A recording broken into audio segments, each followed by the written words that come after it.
Welcome everyone from another amazing episode of the Infinite Star Connections. We are your hosts. I am Viviane Chauvet and with my good friend Jeff Demmers. We are both cosmic ambassadors for the Pontes, the Octurians, and we both collectively work with other star nations. And our goal, of course, is to bring amazing guest information. It's also very much of an experience every time you connect with us and also allow us to share the wisdom and also growing together as we're going to so much planetary changes.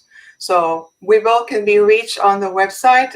Mine is infinitehealingfromthestars.com, and with Jeff, of course, the Infinite Voice Project. So welcome everyone. We are absolutely thrilled to have you. And today it's about just sharing with the Octurians, the Ponte, everyone who will come through, will have messages, will do energy work, we'll be able to do some exercises to come together. We'll already have people joining. We have a good morning from Evan in Glastonbury, England, Linda from Ontario. So welcome everyone as you are coming into the chat room. So we're thrilled to have you. And so today it's about allowing to have this exchange without you have questions, without you have some concerns. And I know we're moving through so much reset on the planet. And like we talked about with Mary Rodwell in the previous show. And we say hello to Lavinia. Thank you for joining us. We're always happy to have you, of course.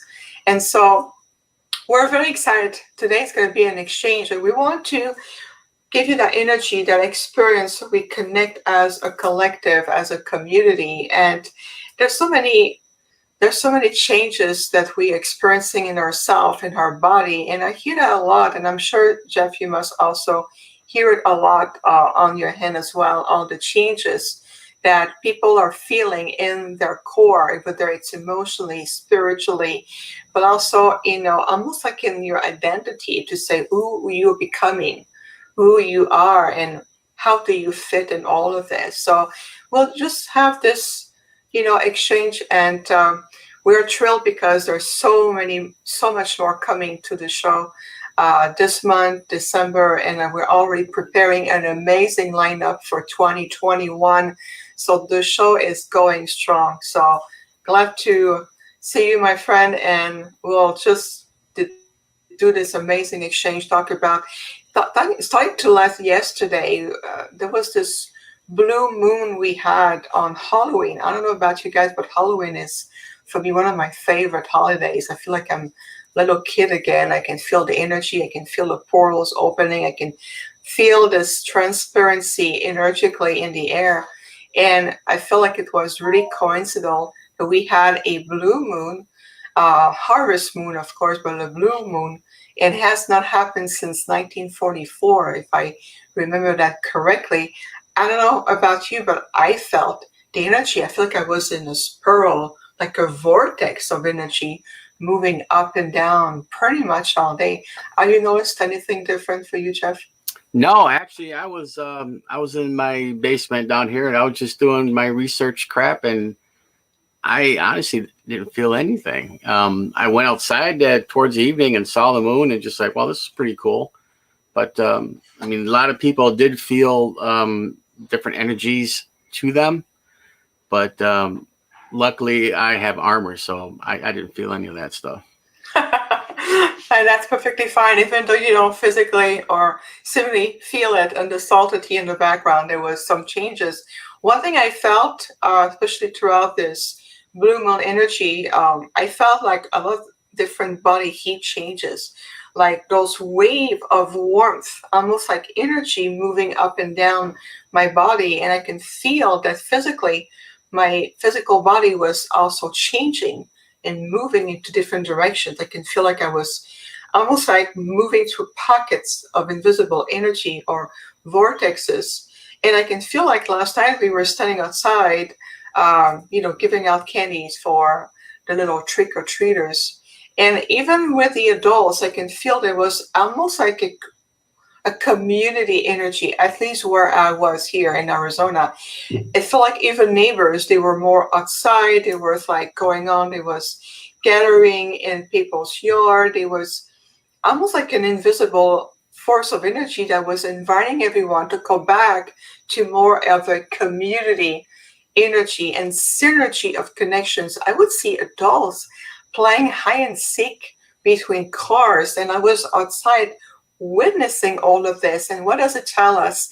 It's that we are returning to that purity, that spark of us, our inner divine being is really pushing us to say, go beyond the restriction, go beyond what has been pressing onto you and connect. Of course, it's done intelligently. It was outside, but it was fascinating. And one thing also, we had 2 street lights on each side of the street, and one of them had a very, almost like a synchronistic rhythm going in and out.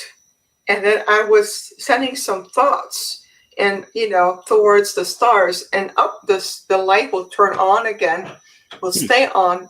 And then at some point we're out, in and out. It's almost like we were having a street light show. And it was really interesting to just observe. At that moment, I felt almost like a portal opening on the street, uplifting everyone. And I felt that we were in a different, almost like a dimensional energy, like a different dimension. It felt lighter. It felt like joyful. It felt like more like something was uplifting. And I noticed I can observe the behavior of people coming onto the street in front of our house. It was just interesting. I'm just throwing that out there because I'm sensing that we are moving into bringing a different form of sustenance, if you want. Sustenance meaning, how do we nourish our mind? How do we nourish our soul? How do we nourish ourselves? And collectively, I just found it was interesting to witness as an experience last night. So I wanted to share that with everyone.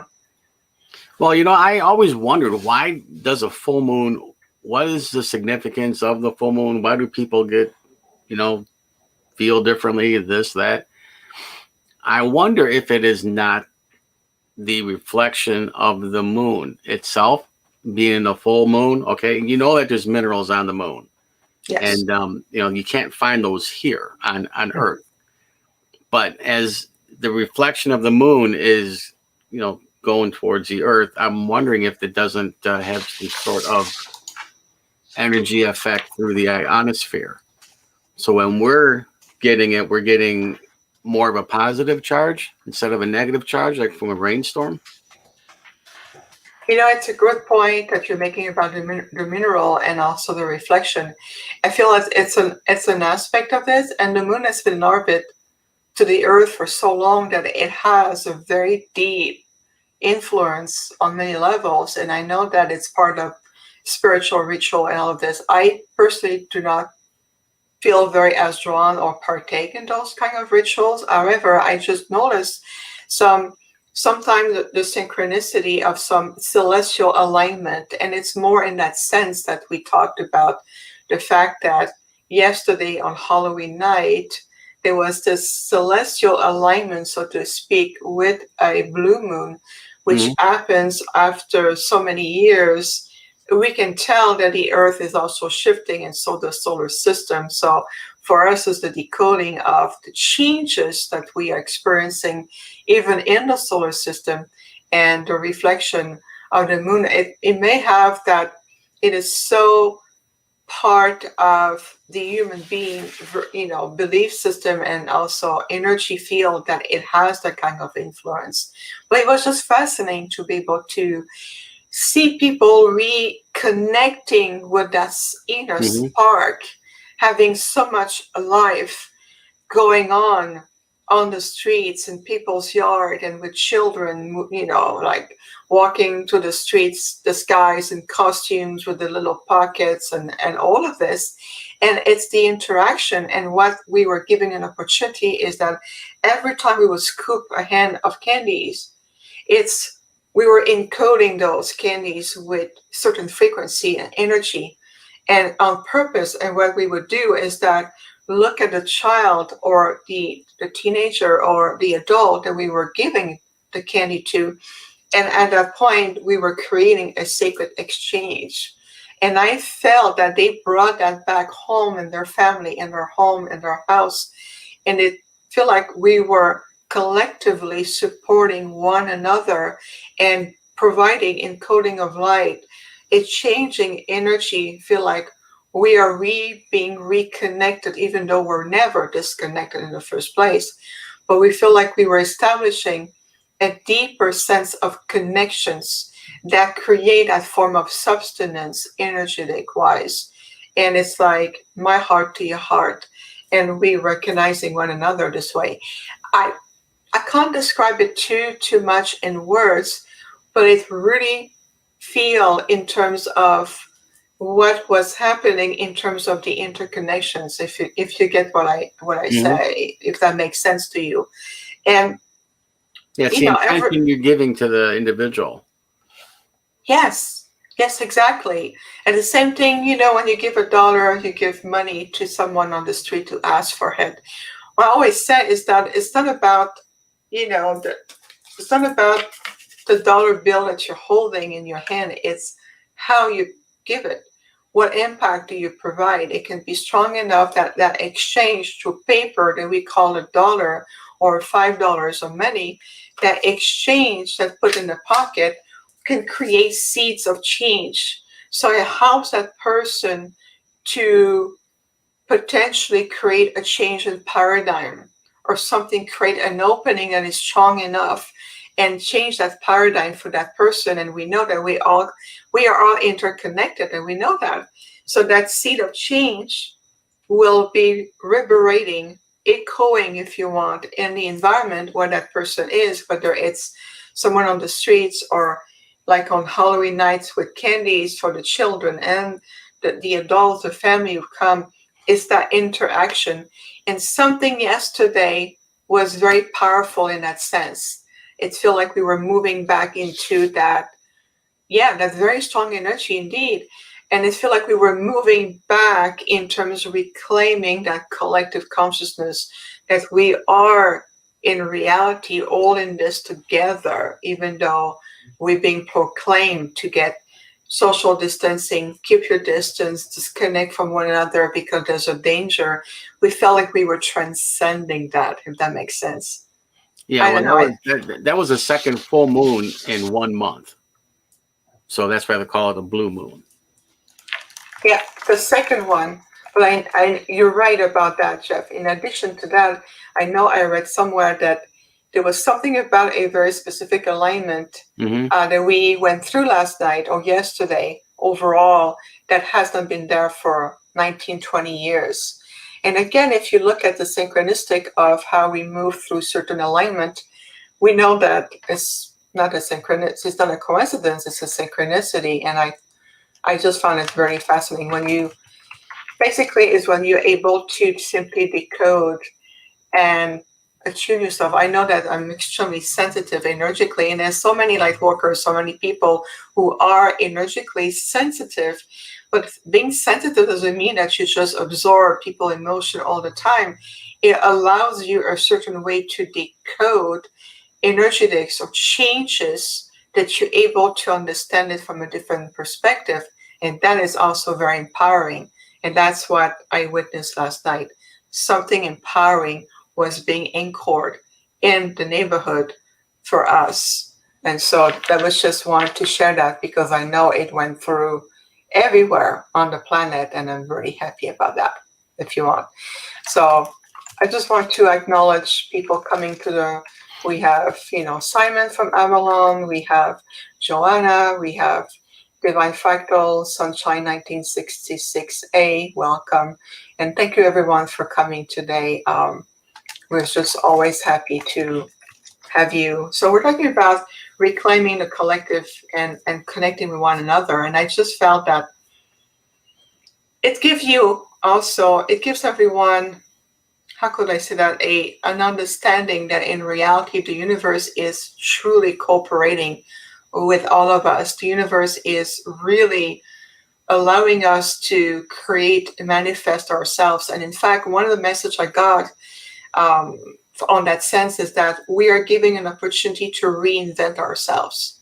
And reinventing ourselves mean also to see how do I fit in this equation of change? Where is my place?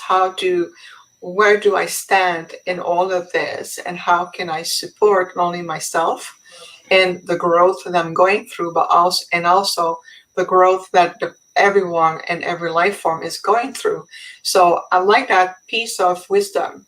It's a time to reinvent yourself. And what it means is changing paradigm, changing behavior that are also being encoded or taught or simply pass on from an early age on. So we are changing paradigm, whether it's in our lives, in our way of thinking, feeling, the way we're perceiving ourselves, our self-confidence, the way we also able to ignite our gifts in ourselves and utilize them to says, every day in every way, I am contributing to that force of energy, to that change, that positive change, this new consciousness, even though we are walking onto uncertain path right now. That's because we are moving through so profound changes. That's why it feels so uncertain. And if you feel the energy underneath it. It's just extremely powerful. And I feel like we are also giving a huge opportunity to really claim who we are and to say, you know what, I no longer buy myself for when I was young, I got bullied, or growing up, I was told this, or my parents were in a certain, time frame, whether it's belief system, whether it's cultural, religious, or whatever. I can tell I start to get working with clients from places of the world that are very ingrained with certain deep paradigm and belief systems for generations on, ancestors on. And you can start to see the light workers awakening from those places of the world. And that is phenomenal. I mean, we're talking about places like China, South Korea. We have also places like, Dubai and all the Arabic United Nations there, all the country there. Light workers are coming out more and more. I mean, places of the world that is just like, you can tell we are breaking through a very defined shell has been there like a lead for a long time, and it's passed on through family to grandmothers, grandfather on, and then a light worker come and they said that soul is there to redefine what that means and says, I'm going to reinvent myself, and it changes the paradigm that's been just passed on to the bloodline, for example. And I see that more and more, and I think it's fascinating. Well, how does one know that they are a light worker? And what the hell is a light worker? And that's a great question. A light worker, it's a general term like healing. It's a general term of being a light worker is oftentimes, a soul of come with a knowingness, a desire in themselves to help heal, whether it's work with animals. I have some who are animal communicators. Others help people have a desire to help the soul transition onto the other side and help the family understand what is the mechanism of return to the light out of the physical world back into the subtle realms. Others will have a desire to be life coach. I have some of them in those very specific countries. It's like, I'm a life coach, and I know it because I've always feel in it's a knowing. I don't know. I don't logically explain it, but it's a knowingness, and that knowingness is guiding me. And I can feel like when I connect with someone, I'm able to read them. I'm able to see what they need to do, or what is the change they need to apply. And they coach that person, and they change that person's life. It changed the perspective and all of this. There's oftentimes a very deep knowingness that cannot be explained logically. It's just, I feel that when I help someone, or when I do Reiki, or when I just connect with nature, others are very keen to work with the oceanic part of the planet. It gives them such a joy it feel like the heart is singing. It bring them lightness, a purpose, fulfillment.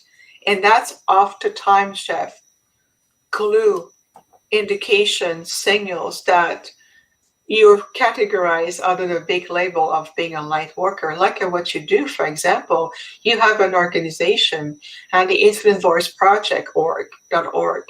That's being part of being a light worker. The podcast we're doing on a monthly basis, what we're doing, we're bringing amazing people who have talent, who have uniqueness, whether they're artists, whether they're known, or they are just, seemingly day-to-day healers, shaman, Chandler, and so forth. That's being a light worker. So you're doing in your own way. Do you do work you done with other Star Nation? In fact, I would love for you, if it's comfortable, of course, to talk about just an aspect of the work you're doing with the Umo. That's phenomenal right there, right? Yeah, actually, that work is actually a major part was from the Umo Sciences website, Okay. but it's in French. So, Bon français. yeah, how lucky is that, huh? So, very, very difficult to understand because each of those letters refer to other letters. So if you don't have the whole volume, it's really meaningless. But I got over 4,000 documents, newspaper clippings, everything that I could ever get, books of anything Umo. So I've been doing this work since 2003, even before the Ponti came on the board. Oh, before the Ponti? Oh my God, yeah, yeah. I just found it interesting that they have symbols.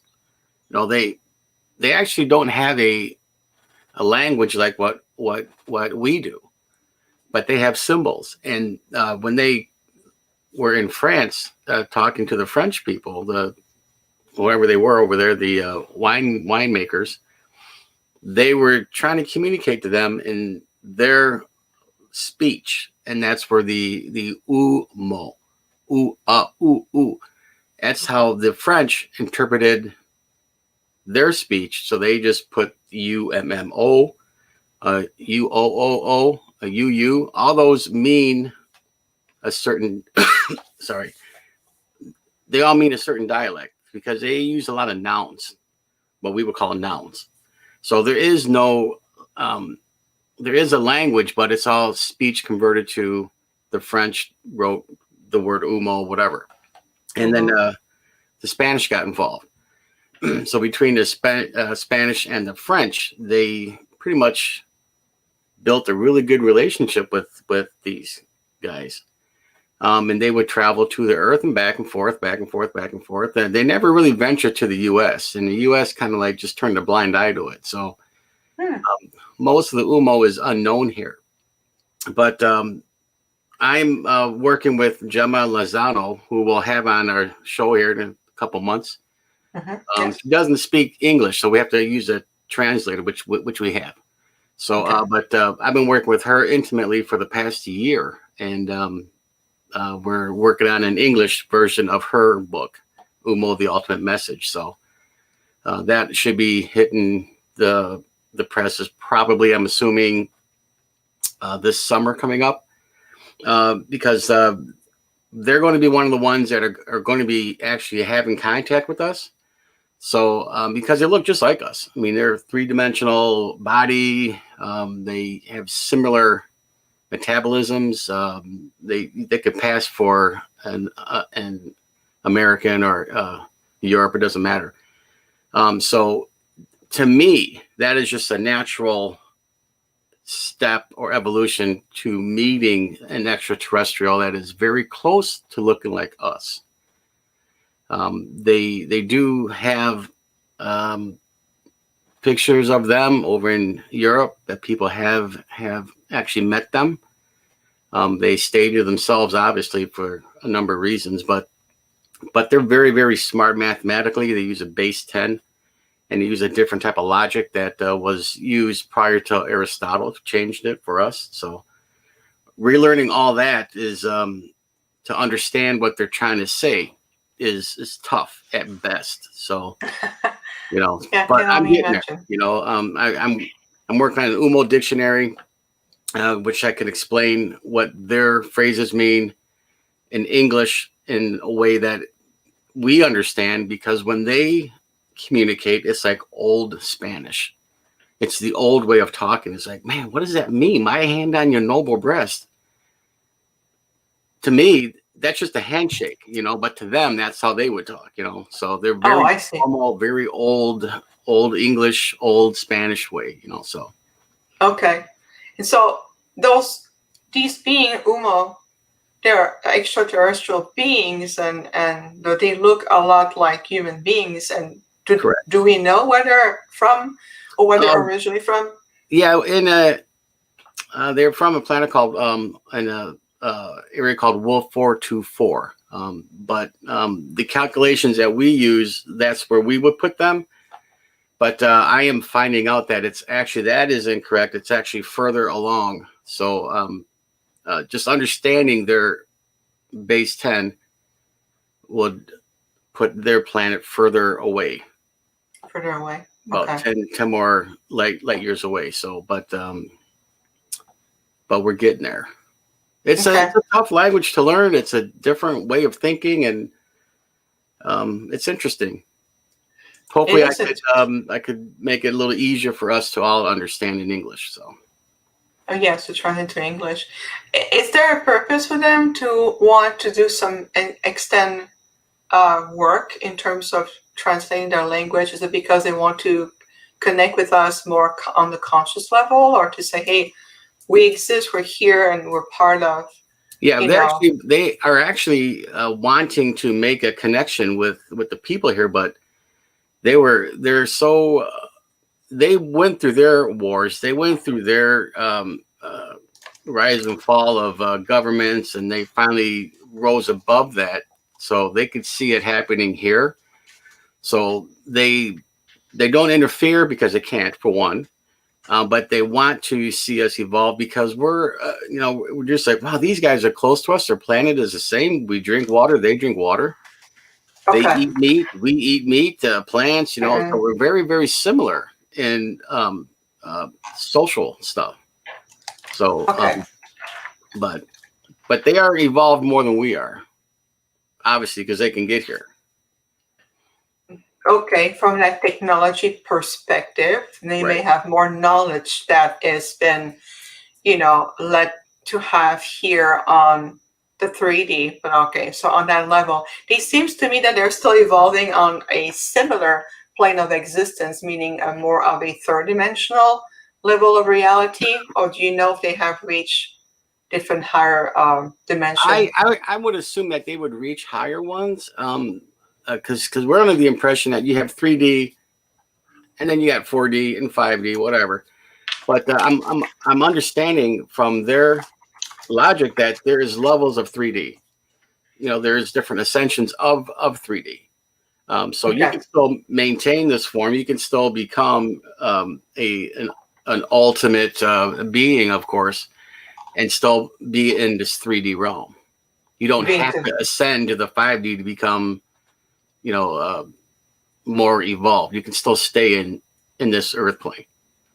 Indeed, you're making a good point in terms that some souls need to or choose to continue to evolve through that earth plane or that seemingly three-dimensional reality, and it can fluctuate, while others will definitely choose to ascend to higher dimensional plane of existence, like the fifth dimension and so forth. So, and that's one thing we're seeing on the planet as well here on this earth. The changes in the timeline in terms of there will be those who are more identified to continuing to evolve on their evolutionary path in that sense, where a lot of others will choose to say, you know what, that was very nice, I learned about it, now I'm ready to experience something higher and I move forward. So, but it's interesting that these ET beings that looks exactly like human beings, will they, do you know from your interaction with them in terms of the language and the translation, do you know if they at some point potentially have lived on this earth and move on to another planet or another system, or they just originate from where they are and they never been on this earth in terms of living here or having a colony here? Well, what happened was that was back in the 20s. There was a Norwegian craft that sent out like a Morse code. And it's really strange because as I understand what they were explaining and what I could break down from the French language and Spanish is that they intercepted a signal. And it's like, what the hell is that? So then they actually backtracked the signal, and it was like their wow signal. And they said, it's coming from this planet here. And then they went back to their planet and they talked about it and said, we need to send an expeditionary team there to explore this. This is something interesting here. So they sent a robotic craft to plot the area of the distance, and it circled the Earth for a while, and it went back. And then they evaluated all the information of what was they had there. Then they sent a team out, and then that's the team that landed in the French mountains right there on the border between France and Spain. So. Oh, okay. And then on the strength of that, then they met these people, these farm people, and they were very careful because they were amazed at how the planet resembled their planet. There's a water planet. They got foliage, animals, people. They got a road system, similar to ours, but they don't use cars like we do. They actually kind of laugh at that, but that's just what we have at the time. So, but they got a lot of knowledge about evolutionary for the Earth human, because it's very similar to theirs. So, I'm understanding more and more their way of thinking, and that's why I realized, well, shit, they're actually talking about different levels of 3D living. Like a higher self, and an extended higher self. So it might not apply here on Earth, but it applied there on their planet. Now, if we are all the same, well, and then that's going to change the way how the universe is structured, as far as plane existence. So we'll find out. Absolutely. I'll find out. I know you'll find out, and then to get to know more from them. And what I'm sensing and getting already from what you explained about the third dimensional reality, it can be also semantics. This is how they describe it. But like you mentioned, higher level within a certain plane, but a higher level, and they can reach also level of enlightenment at that level. It can be also that they're coming here because there's something that they need to learn from the evolutionary state that the Earth and human beings are at here right now experiencing, and it can also be key element. It's almost like there's an interconnections that what they're learning, assessing, evaluating for what this Earth is moving into, they can also help some part of their own civilizations. And that's just a feeling, a hunch that I'm getting when you say that about a Homo. It's fascinating because now, some people say that the Umo is fake, and I thought they were fake too. Well, this is just a make-believe thing, whoever they did this in the 50s and the 60s. But then I started to look into them, like, how did these farmers know all these extreme technical details that, we're just now thinking, what, hey, this is possible. In a base 10, this is possible, but in a base 12, I don't know, shit. So I find it hard to believe that they're not real, like what the, Mm-hmm. Yes. But what the thing is about it, Jeff, is what's real? Let's define it. It's again semantics or definition based on perspective, belief system, filters, and there's 100 shades of different level of reality, and each and every one of them would says, well, I am the key, and the other one says, no, I know because I've seen it, and so forth. So when you say that about it, it can be that it's the same phenomenon as when, like Billy Mayer, for example, connecting with the Pleiadians, there's always controversy with everything. Oh no, that was make believe, it was fake, it was fabricated, and others would say, no, I've seen it, no, it's true. So we have been visiting. This earth has received so many visitors over, thousands and thousands of years that and through your experience with them, look at the complexity of the language, the symbology, the way they think, the way they bring their, their culture, the way they behave, the way they present themselves. You know that you're in the presence of beings that are not originally from the earth or have not evolved on this earth plane. You can tell there's very much their signs. So you have to, trust that. And as diversity of stars in the multiverse as they are type of civilizations, we have questions in the chat room for us. Simon from Avalon in England says, this time is so powerful on so many levels. I have never experienced anything like this before in my life. It is a pivot point in which everything hangs. Given that all life is connected, how much what is happening here resonate with these other being and places? And that's a great question. So we're talking about these Umo that make connections, more in France and close to Spain. What would either the Ponti or the other beings would say or have observed about what is happening here, how it resonates with them or what they're perceiving elsewhere, if that makes sense? No, come again. Okay, so the question is how much what is happening here resonates with these other beings and places, meaning all the changes that we are going through, all this reset, this powerful time. How do you think other beings resonates with I them? would say that it's more of a hands-off type of thing. I mean, we have to go through this ourselves. They're there to monitor us, more or less. Okay, and if we decide not to make it, I guess, or whatever, they will probably back off and let us destroy ourselves. So I mean, it's up to us. I mean, it is totally up to us. They would want us not to destroy ourselves and also become together as one, as a unity conscience, But it's totally up to us because it's worth it for them to have another planet, a rarer planet like Earth, that they could interact with as well. But if we don't come together as a positive conscience civilization, they can't force us to do that.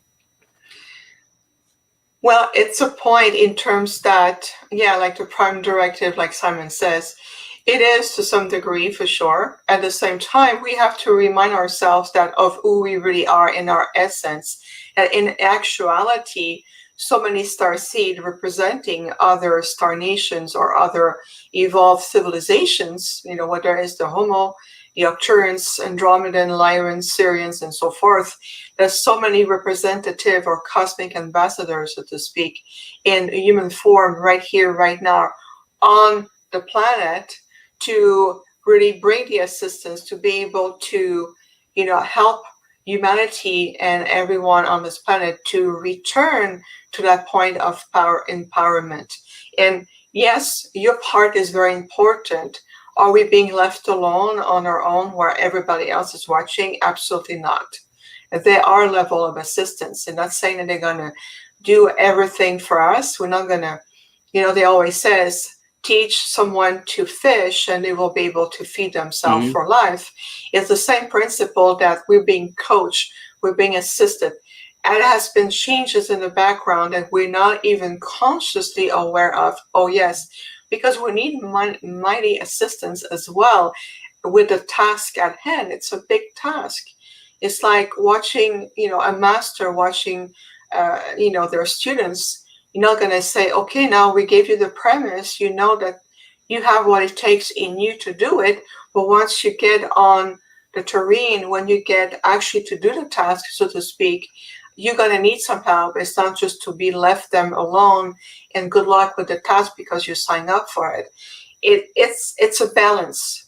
It really is. It's a balance in terms of being able to, make suggestions, helping, channeling informations, providing different form of healing, being able to help us remember who we are, being able to, even to the DNA, our DNA is shifting so much to be able to provide that support to, just as one part, one aspect of the DNA, it's encoded within that DNA that we all have absolutely healing ability, so we can regenerate, heal, and rejuvenate our body. It's encoded in that one aspect of the DNA. And look at the work that other star beings have done, like the Pleiadians, for example, who have worked on behalf of Source Creator to help to also bring another level of evolution within the DNA, so human beings can return to their divine state, and they can return remembering who they are. You look at ancient civilizations, in terms of Lemuria, Atlantis, and all of this. Well, there was a lot of ancient knowledge. There was already a lot of, for example, conscious assisted technology that was used there. Look at the ability that we had there, connecting dimensionally, teleportation, talking to thought transmission or essence transmissions, for example, healing, living with the earth as a living entity and not as a rock that we can just drill into it and extract natural resources.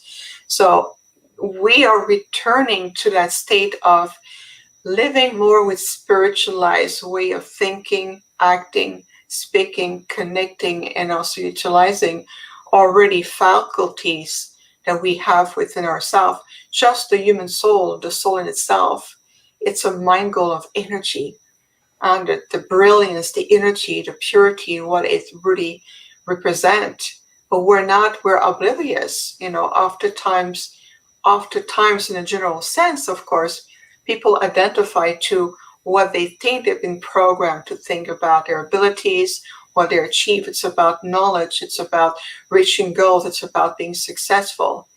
This is why we said we are redefining who we are. We are reinventing ourselves individually, but also as a civilizations, that we are part of a living planet.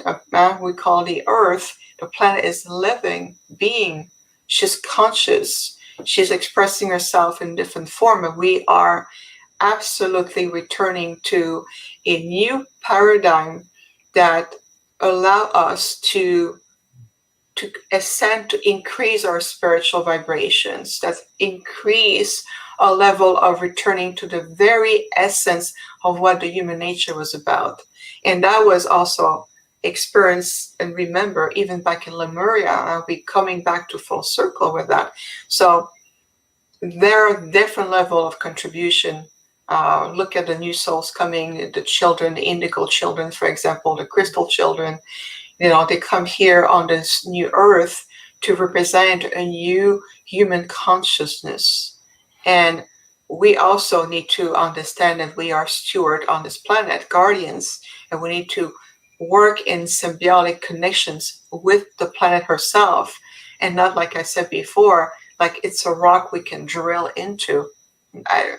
This is something that I can feel very deeply in my being, and I know it's probably connecting with other people who are very sensitive in that sense, and can feel also the consciousness of other life forms.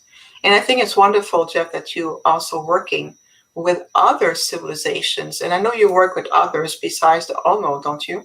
Yeah, but you know what I did? I did ask Tilcum and I asked Nerwal one day. I said, why are you guys here? I mean, if are we going to make it as a civilization? And Nawal's answer was that this is why we're here, because you guys actually did make it. No, is that right? Yeah, because they are here, we've already made it. We just have to go through the motions and go through the fire, whatever you want to call it.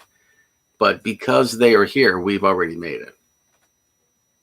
So in other words, because we have been receiving assistance, like from the Pontiff, for example, and others, well, we call your star brothers and sisters, really, we're all part of this huge cosmic family.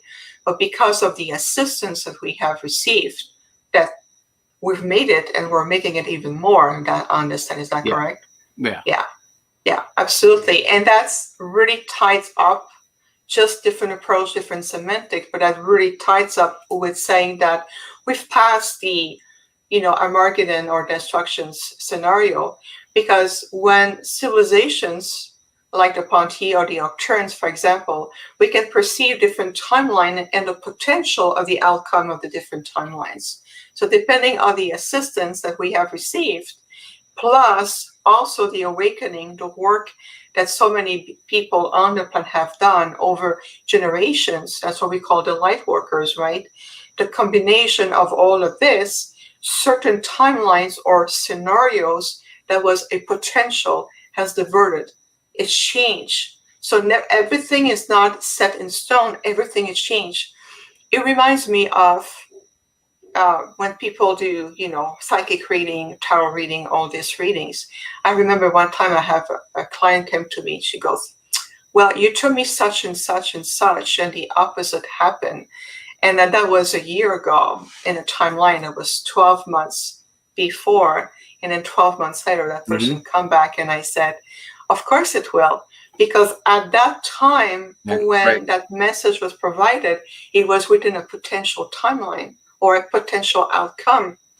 When everything flux, everything changes. Did you change? So, for example, where there's some soul contract that was changed, where there's some karmic implication that was changed. So that will change the outcome of what was the potential in going in a certain way. It shifts. And it's the same thing as we're seeing on the planet right now. This is why we always tell, whatever you're receiving messages-wise, allow the essence to come through with the understanding that everything is shifting. Everything's fluid. Exactly. I love that. It's fluid. And it is true. We're actually going to talk about that in my next paper, me and Sarah. Talk about time. And just going to take an entire chapter because she can break it down really, really tight. She can break it down to specifics. I'm like, damn, all right, I'm on for that. Yeah, absolutely. The specific, and that's the same thing with what I'm seeing. I'm getting a lot of images. This is how the Nocturnes or my collective talks to me. They send me what's called a projection of thought essence. And that thought essence will contain visions, descriptions, impressions, information. It's very complete. It's even more complete than the verbal speech. So when those thought essence are being downloaded and it opened my third eyes and I start to see certain scenario, I understand they are already preparing me, and they're always showing what is the next potential is coming through onto the planet and what's behind it. For months and months and months on, they show me this really big wave coming onto the planet, almost like, like a wave that come like almost like a tsunami type of wave.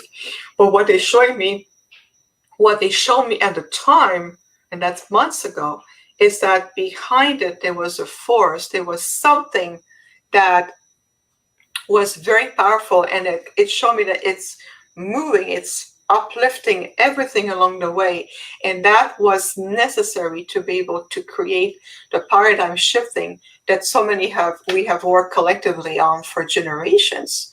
And I'm looking at the chat room right now, Jeff. We have amazing conversation going in that sense here. Sunshine 1966A is saying, I think that the third waves on Earth are more aware of who they are compared to the ones who have lived on this Earth in the past. And I thank you so much for this comment. I think it's just, you are referring to the waves of volunteers that was also mentioned in Dolores Cannon channel and books. and the waves of volunteers of soul coming onto the planet. And so it's also referring to, the indigo and the crystal children coming. Yes, they do come with a stronger level of consciousness and frequency, because if you look at when a soul came through the waves of volunteers coming back to the planet, they came through the planet at a state where the planet was maybe more deeper or denser in the consciousness, and those souls rose were allowing to trigger or to be used as a catalyst in consciousness that allowed the next wave to take it over, so to speak. So I always says I honor every wave of volunteer coming to the planet, because each and every one of them has really lead the way. It's almost like sending a first level of crew or team crew and says, okay, you're going to lay down the foundation, then we're going to take it over and we're going to build the walls, and the next one going to come and going to build the ceiling and so forth, and it creates other dimension around it and it become more complex. So yes, depending on where you came onto the planet. I'll give you an example. A good friend of mine was a very powerful light worker, very enlightened. She was talking to extraterrestrial beings all the time, but she came to the planet back in the 1930s. So can you imagine for a star seed coming on the planet in the 1930s when those semantics was not even part of the consciousness? And nobody would even think about talking about star seed at the time, right? 1930s. And so she grew up in the 40s and became a young adult, back in the 50s. So she witnessed the changes in the collective. And one thing, the story she was telling me, she's transformed on the other side now. She was well in her 80s when she transformed. But what she was telling me, it's about, she was witnessing the changes, whether it's her family, the mentality, the societal structures, the coming into new soul coming onto the planet, kids at school, teachers. And she was telling me how she was going through all of the changes while she was still communicating with, star beings. But at the time she was just keeping it to herself, and how she would evolve in that density and what role she brought all the way up to the day that she transformed.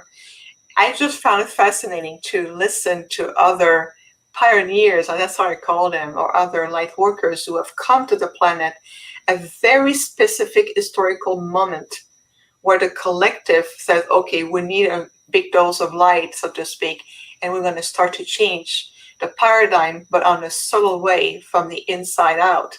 And then the next wave comes and says, oh, we're going to take it to the next level. We're going to be louder, and we're going to start to be more public, for example, and so forth. And then today, even at school, kids go like, no, you know what, that formula on the board, it's incorrect because you're missing that element there. And it completely shift the paradigm of the teacher in the classroom. You go like, oh my God, the students know more than I do. Can you imagine that? Well, it's interesting that you said that about that lady, because I always believe that in the early 19th century or the early 20th century, there must have been a timeline shift that changed everything. Because I know that from the late 1800s there was we were going in a really positive direction. Okay, especially with the Tesla stuff going on and everything. And next thing you know, we went a different direction, and now we're living in that different direction. So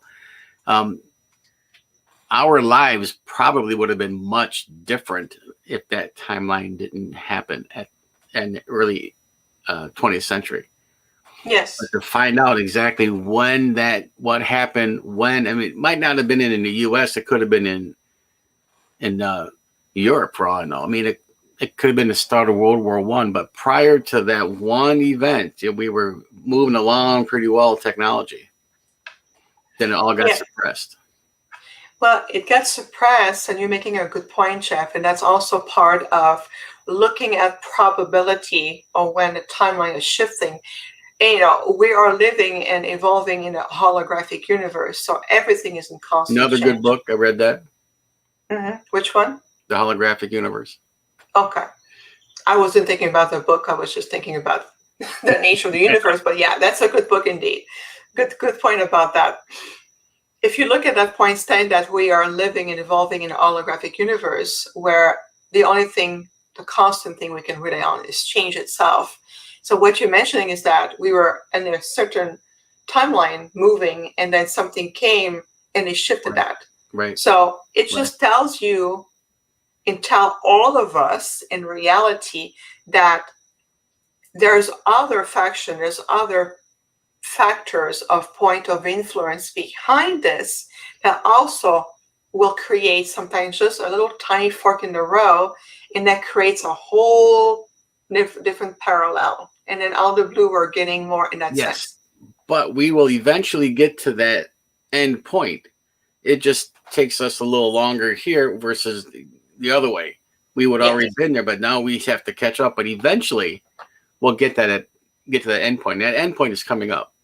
Absolutely, that is crystal clear. Because if you look at the global changes, this is not affecting one or two countries that's far from us, and we hear on TV or we hear on social media. We're all in this together, and that tells you. Yeah, it's a global deal. This is a global deal. Absolutely, it's a global deal, which is why we are inviting people more than ever, get to know who you are, remember who you are, because you're making a difference. Even though you go back to your mundane life and you have to pay your bills and go to work, and all of this is observed, just like what I observed last night. And I made a point of why I want to share that experience of what happened last night, looking at these energy, this collective energy, the synergy that was bringing people together. And it changed their essence. Even though they looked like preoccupied, tired, run down, some of them have maybe a little bit rough look on the outside, like a rough shell. When they're through nature start to talk or express themselves, it made such a difference, and I could palpably feel it and see it. So it's exactly it. This is where we're moving. It may have taken us longer, but we're getting there. We're already heading in that direction. Yeah, we're almost there, to be honest with you. We're definitely almost there. We have a question in the audience for us from Katie. Katie is asking, are religious and political systems constructive or destructive to positive human development? What is your take on that, Jeff?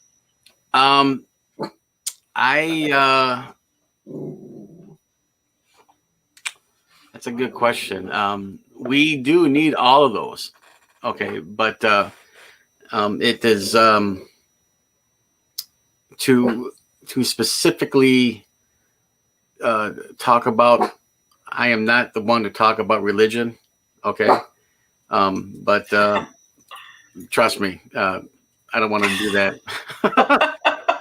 But I could say, using the Umo as a reference, that they are very religious people. They believe in their God. They believe that God created everything, and they do worship them. Now, they are a higher being than we are, so there's got to be some significance to that. So there is something with religional beliefs.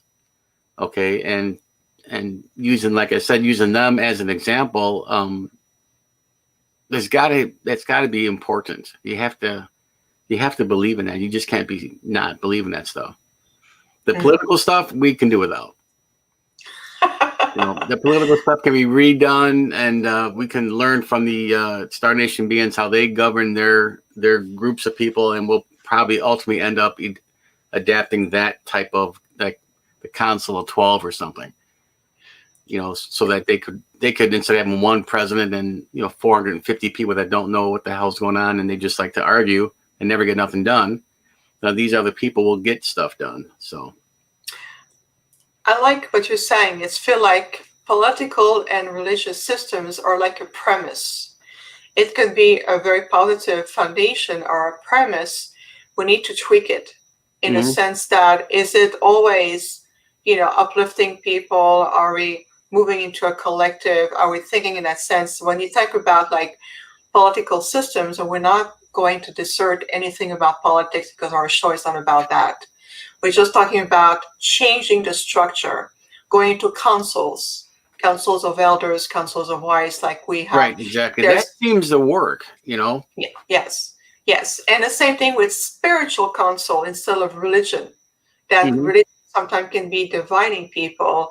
Although if you combine all the religion of the world, and each and every one of them as a key, and you extract the key and you put it together, can you imagine a spiritual council of wise knowledge, extracted the key essence, bringing together, designed to uplift and maintain, and also really motivate and coach people to be the best of who they are, and that's a different type of structure. So I feel that to keep it positive and uplifting, if you look at the existing structures on both sides, I feel like it's an invitation to be able to reinvent, redefine, and refine those structures and extract the knowledge, the wisdom, the truth of what the true teaching was about, and being able to allow them more into a spiritual way of guidance. And you look at star beings, there's many civilizations, the star system, like the Umo, or even the Octurians. We do have our council of elders. We also have a councils of high priestess, our spiritual council. And we also work with the star regency councils. So in that structure, in that sense, no one is dictating that our council is more powerful than yours, and there will be consequences if you don't listen or apply to our belief system and obey. That's different.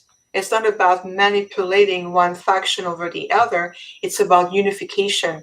And I can tell you, after millions of years, this is a very small aspect of why the Octurans have reached a level of great unification within our system, because we are part of councils, and it's really much overseeing the development of a soul, how we can provide the support of a soul within the collective. And that's, I feel that it's a beautiful structure, or a model, a future model that we can apply to rechange the structure we have here from a more third-dimensional density perspective, if that makes sense. Yeah, what I've learned from the Umo is that they make time to be appreciative every day. Instead of just living their lives, get up, let the dog out, go to work, come back, blah, blah, blah, and everything's a routine. They make it a point to be appreciative of every meal, every gathering. They have their Umo console that they go to, and it's a giant meditational appreciation of being all together. So it's really cool. So if other civilizations are actually doing that, that seems like it would be a natural step for us too. That's a good example. What you just said. I think we all lost to be appreciative and not judgmental. That's certainly a big point. Moving from an energy of judging, which means putting labels and categorizing people or structures or belief or what that is, and moving that more in terms of decoding, understanding. Like you said, that's a transition and feeling that you're mentioning, and that's really fit into the new awareness. We're moving into that new human being of consciousness, returning also to take our place among other advanced star beings and civilizations. We talk about the Galactic Federation. For a very long time, I can hear that. I have clear memories of hearing during the Galactic Federation saying, we're simply awaiting for humanity to go back to their essence, to awaken, to reach a level of consciousness that we know they can, so they can take back their rightful place with us and among us. So we've never been completely disconnected. It's just that, it's the same thing as PhD level professors. We're not going to necessarily intermingle with elementary teachers, and they're beautiful and they're perfect in every step of their way is necessary. It's just that it reached a different level, and so it's the invitation to rise, to learn, to be able to cleanse, to also reclaim your consciousness. How do you eat? What do you put in your what kind of food do you use? Well, how do you treat animals, people who have pets at home, or farms, or the land, or each other, and so forth? Whether it's to countries, I look at France, I look at England, I look at different countries, but if you do the decoding, ultimately it's the same paradigm, the same pattern of a faction, a handful, who claim authority of others, either to bloodline, to royalty, to association, or because of families and all of this. And because they claim that they are the top, everybody else is subjected to very, very defined structures. And I feel that part of what we're seeing is we're seeing those structure changes, that the earth does not belong to certain bloodline families or empire, and whoever they are, doesn't matter, is the earth. We're here together as a symbiotic synergy connections, and we're returning to that more and more. And just a point of observation, it's just fascinating to see all the comments about, revolutions, history, realizing how much we are powerful.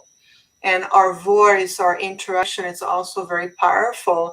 And whatever we touch, our essence affect our healing and transformation in the way we encounter people, the way we're consciously or unconsciously affecting others. And that's a beautiful comment I just read right now.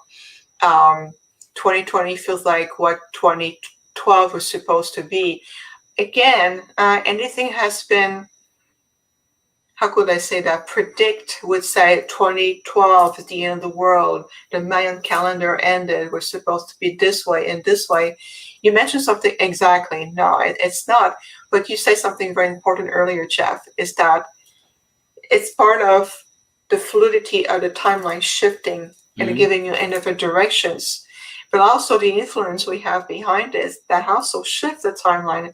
And then we're getting assistance, and then the timeline shift again. And then we evolve and we reach a momentum.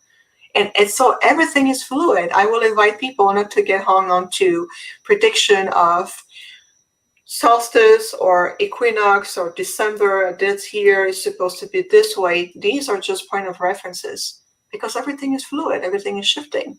Every action creates a different reaction. So my reaction to you and this interview creates a different reaction. If I wouldn't have said anything about the Umo, we would talk about something else right now, totally different. But it's called allowing the energies to flow. I just felt that you work with them. It's such a beautiful example of the partnership and the interaction that we're having with other, intelligence. These guys are so appreciative that somebody is taking the time to make their voice heard in another country.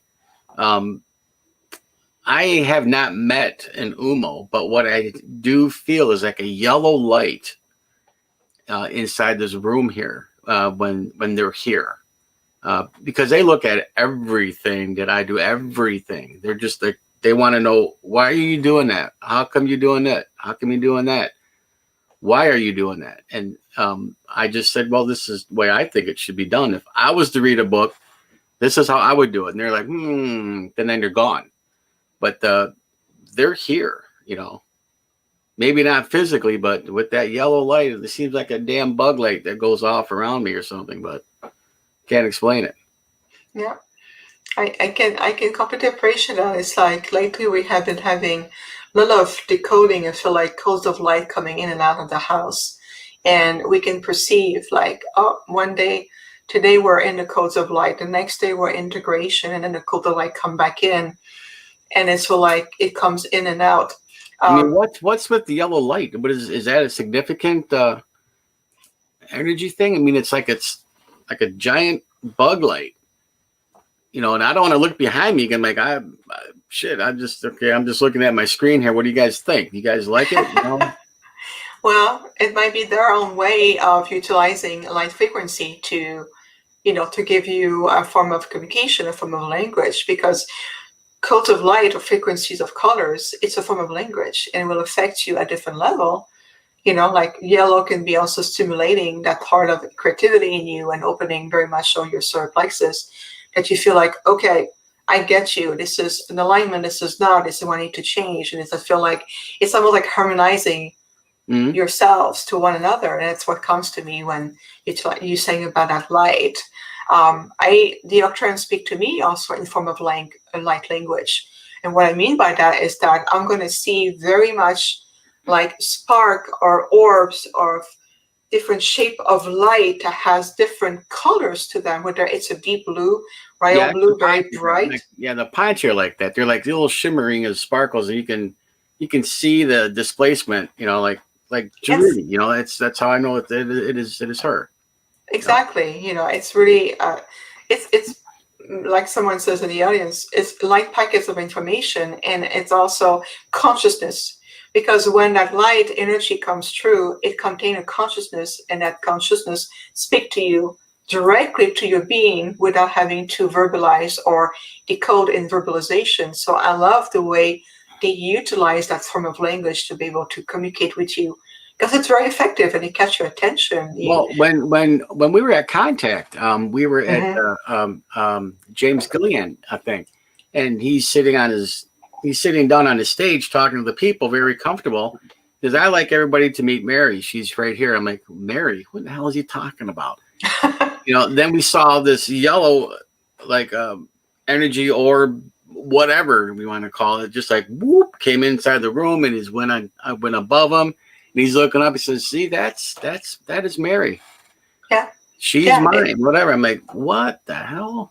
Yeah, because it's a form of communication. It's if I wouldn't have seen it, I wouldn't have believed it. Well, I'm glad you saw it. I feel like that was preparing you. I was stunned. I was absolutely stunned by looking at that. I'm like, what the fuck? What is that? Yes, I understand. What the bleed? Absolutely. But at the same time, look what happened to you at Contact in the Desert, watching that experience of that light, that consciousness in the form of a light. And then now you're working with other star beings, or even the Ponti or the Homo, and then you're connecting in very similar fashion.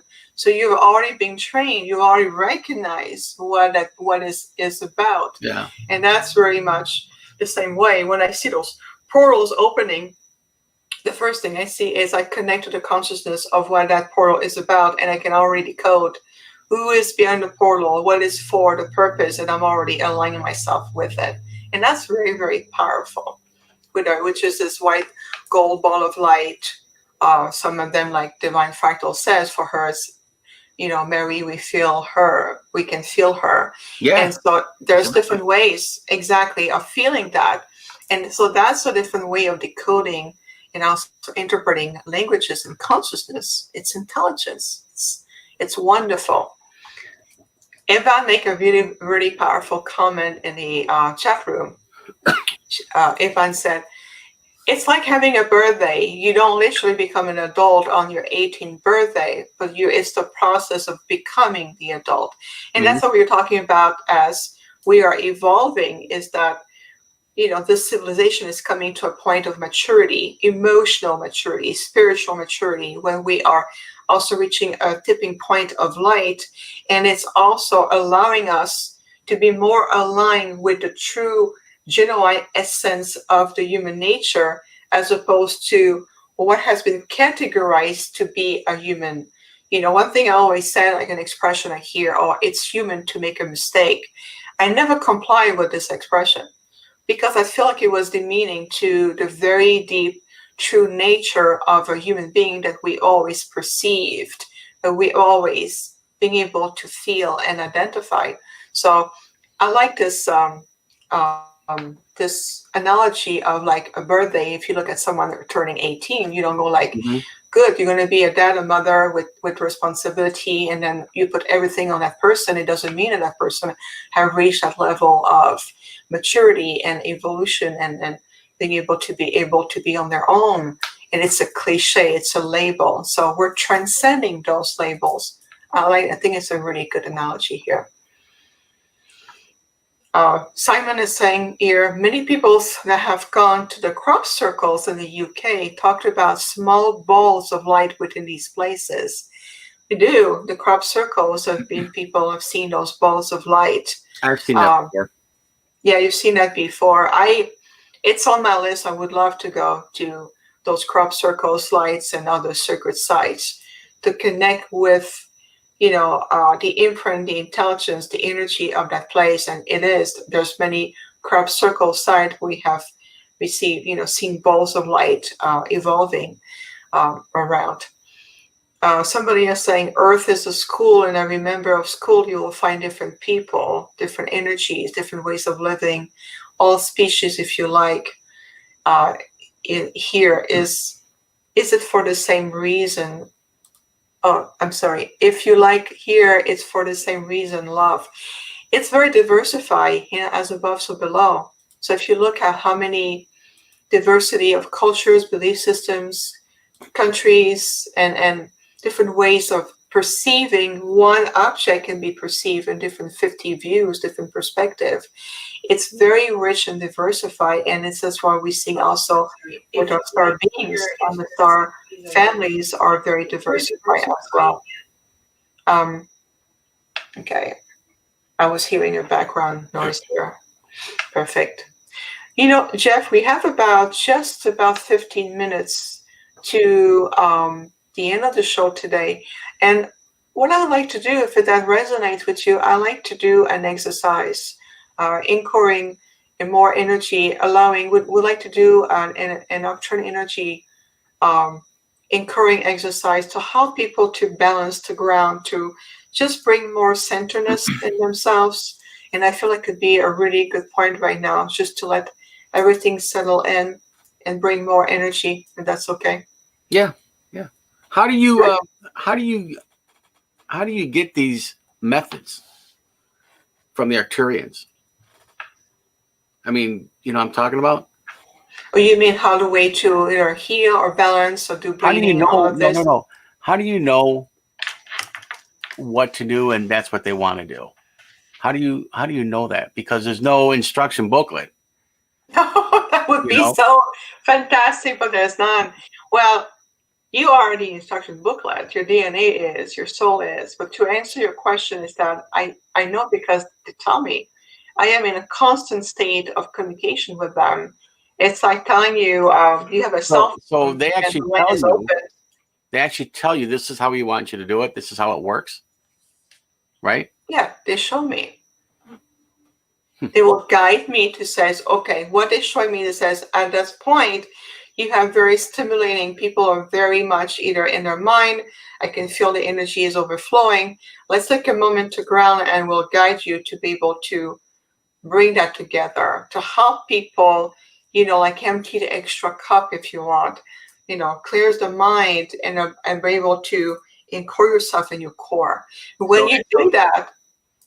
So it is them speaking through you. Is right? It is. Yes, because I'm a part of them. Okay. Mm-hmm. They will say, come to me and says, okay, now would be a good time to let's anchor some energy. Okay. Does this happen to them, or is it specifically for the human? Is it like is what we're going to do? Do they do it too, or is it just for us? Because they're different than we are, right?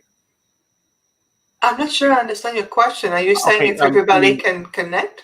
No. When they, if I understand you correctly, they will go through you and say, okay, this is what we want you to do. Do what we tell you to do, whatever, and you do all your stuff. But because they are not a physical being, does that same method work for them too? You mean the methodology that they're suggesting how to anchor the energy, if it applies to them as well as it applies to here? Okay. Yeah, that's a great question. I see. I completely understand what you're saying. So the answer to that is that it is adapted to what is served the best here at this moment. They do have physical form. They're not as dense and they're not vibrating at the same level Right. as Right. human beings here. So they will just bring different tweaking, if you want, adapting to different methodology that will speak the best for your energy and the way it allows you to create bridges of connection between the solar realms and your physicality. See, they don't have a physical density body like you do. They don't need to have that muscular system and all Right. the digit. We have too many fingers, for example. But here, we need all of them, and we need that muscular system, and we need the digestive system for now.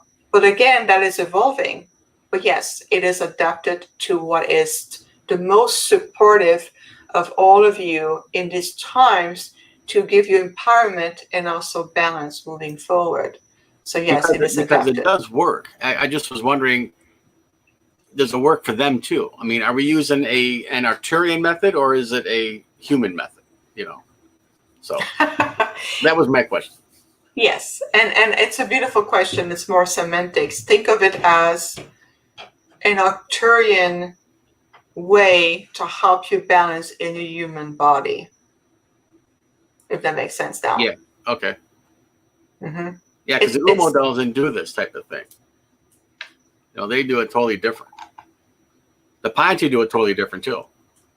Yes, ultimately, it's many different roads or different approach to create a similar result. It's depending of what is the approach that it is needed that will serve the best. If we tell you, for example, okay, right away, just start your DNA, activate it, it's done. You would say, okay, well, how do I go about that? How do I activate my DNA? Your rational mind will take it over and will want to get more technique, understanding, questions. How do you do that? But for us, it's done because it's a state of beingness. It's already done. Yeah, The thought projection. the Pinty use acoustics for their what we do at the end of the show. They use acoustics. Yeah, because it works for them. It's understood. They are attuned probably to that tones. Right. If we give you a bunch of tones on the microphone, some of them will feel like, "Whoa, this is wonderful." Others will feel like, "Oh, this is distorted. Right. Yeah. I didn't like it." So think of it as a more unified way to bring an ability to update yourself, to ground yourself, to balance yourself that is more in harmonious with everyone and that will serve a greater purpose rather than say, okay, done. Did you receive it? Yeah, right, yeah. We're getting there. We're getting there, definitely. So I love it, Jeff. I love it. Before we do that, Sherry is asking us a question, and I would like to honor her question. She says, since you're talking about orbs, how can you identify them when captured on camera, since by then it's usually after the fact? Is there a way to identify who they are or which beings they are? And that could be a good question for you because I know you have experience with orbs. Orbs are basically a conscience carrying vehicle. In studying the Zeta cosmology, there can be one orb with many different Star Nation beings inside of it, or it could be just one. But typically, they are just a conscience vehicle. Durrell's another good example. He can capture all different types of orbs, but some orbs are just one person or one conscious, I guess you could say. Yes, it's true. It can be just one consciousness. It can be also a group collective of consciousness. Yes. And the size of the orb doesn't necessarily mean there's a bunch of them, because the conscious doesn't really take up any space at all. Yes. And I have seen orbs appearing in pictures. And there's a difference, when you can see pick them up. in pictures. I got software that I can actually pick up an image inside of an orb. You used that before, Jeff? Yes, I worked with Durrell on a number of different pictures he has to see what was inside of it. Some of them we we couldn't see anything. You know, it was just a fuzzy something. You can distinctively see the image. Right. And then from this image, when you connect that consciousness or the intelligence of that orb, can you identify which star nations they're related to? I can only identify with the database I have here, and just make a judgment of what it is. But to connect to an orb to find out what it is, I don't know if anybody other than like Darrell can actually do something like that, because he can be in tune with that, you know. Well, but he has to be on site to see it. You know, he has to know what it is because he can talk to them. Right. Yes. And I know that this is absolutely possible. So Sherry, to bring another dimension to that is it's all about consciousness and intelligence. So when you see an orb, and I've seen it myself, whether it's physically with your eyes or through your third eyes or on camera, which is also leave the imprint of that orb, according to my experience, is that connect to the essence, to the intelligence of that orb, whether it's an individual expression of a being or a group collective, and ask them to identify, show me who you are, help me understand who you are. And after time, you can get also very, very clear impression. I've done it myself. Daryl is doing it also very much so, and other very intuitive people, especially when you are energy sensitive and you start to feel it. You'll feel it, you'll know it, whether it's an image, an expression, a clear knowingness, a feeling, a sensation. And after time, sometimes the answer I get is we are not known by names, or we are beyond what your human mind is thinking. And when it happens, then it's okay, because it's always about, remember, it's about consciousness connecting to consciousness. Use your inner intelligence, your inner being, understand it. I mean, not your human mind or the logic part of you. So, and I remember when Daryl was talking about it on the show as well. And, you know, I can really, really relate to that because I have my own experience with those orbs. Now, it'd be interesting to note, too, that being that the consciousness is connected to the all, the universal conscience grid, that the negative ETs or the bad ETs, the bad forces, do not use orbs. No, they don't. That they vibrate at such a higher rate that they can't sustain that. No, so if they you don't. see an orb, chances are it's a good thing. Nothing to be afraid of. Yeah, there's nothing exactly. It's moving out of from fear-based energy more into entering the realm of light. So if you see many orbs in a very short period of time, you may be watching a civilizations or a collective coming your way, and at that point, just connect. It's always intelligence, it's consciousness. Ask them through your being, allow me to understand you, show me who you are, identify who you are. And then allow that response. And always says it will come to you in a way that is easier for you to decode. People say, "Oh, I don't see things. I'm a filler." But then use your clear knowingness. You know, here's your heart to be able to identify. So good to know. Okay, perfect. Alrighty, we just have a few minutes left. So if you would, let's do. Go. Yeah. Sorry. Clear. Take your time. Okay, go ahead. Yes, perfect. If you would please just go ahead and close your eyes. And then we invite you to simply redirect your attention point into your heart, into the chalice of your light, the essence of your being.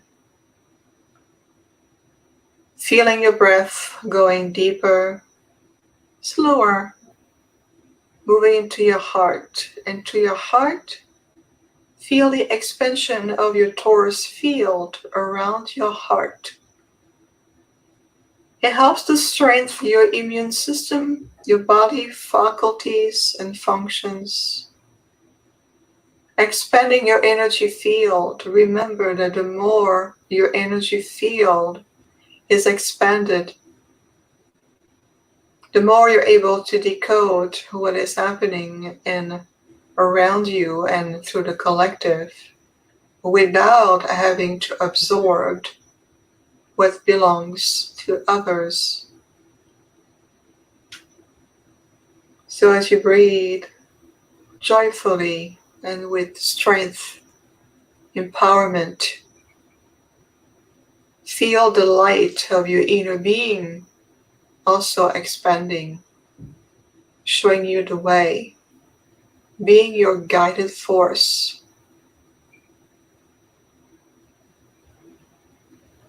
Allow the lower mind to simply observe your breath going deeper and slower. And imagine each thought turning into a bubble of light. So see and feel this window of your mind opening and releasing hundreds and hundreds of bubbles of light back to the light for transmutation. It helps to regulate and balance your mental body and your mental faculties while you are expanding your strength and power to your heart center, the torus field of your heart, creating also a multidimensional torus field that is vertical and horizontal, which encloses all of your body and also expand into your aura. So let's take a deep breath to the nose, breathe in, and exhale to the mouth. One more breath, deep breath to the nose, and exhale.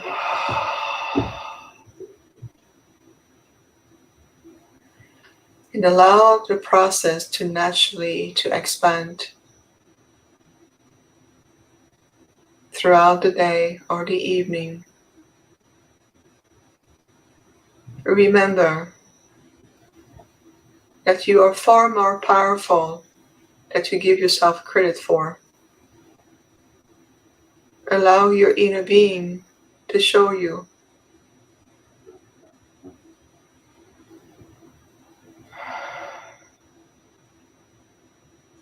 Isha, Ima, Ifa. Breathe in and release. Thank you. You're welcome now to open your eyes, return to your sacred space, grounded, balanced, and energized. Thank you. Beautiful. Well, that went by really, really fast. I don't know about you, Jeff, but I feel like it just glided it. I could keep on talking the rest of the day. Are you kidding me? I know how you feel. Well, luckily, we have our next show coming up, and we are thrilled to announce that we're going to have on Sunday, November 22nd, 11 a.m. Mountain Standard Time. Remember that the clock changed. That means 1 p.m. Eastern Time. We're going to have two fantastic guest speakers, not just one, but two. We have the very talented Lavinia, who is the graphic artist beyond the Ponte coloring books. We're going to also have Sue Walker. Is that correct, Jeff? Yes. So we cannot wait to have this amazing connections on Sunday, November 22nd. Everybody will be announced. We want to thank all of you from wherever you are across the planet. I want to thank you so much. You have our love, gratitude, and also appreciation to be here with us. So thank you very much, all of you. And we will see you all on the next show with our guest speaker. Namaste. Thank you.